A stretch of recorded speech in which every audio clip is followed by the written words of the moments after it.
Steve immigrated to Mars and became the mayor there. Everything was perfectly organized. Everyone wanted to bribe him because he owned many mines. And why do you have that wheelbarrow full of dog turds? Dilithium straight from the source.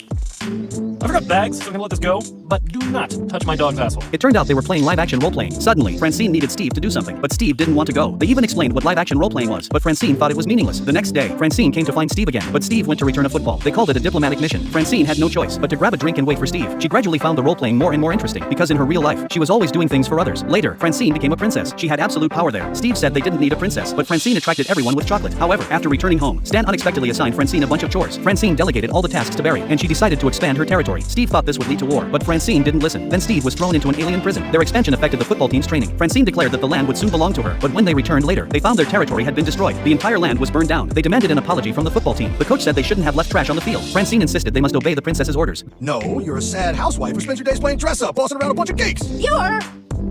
You're right. Then she left. After Steve returned home, he repeatedly blamed Francine for what happened, but Stan told Francine to do the laundry again. Steve saw this while Francine was doing the laundry. Steve came to apologize, but Francine felt she could no longer escape reality. However, with Steve's encouragement, they decided to take back their territory.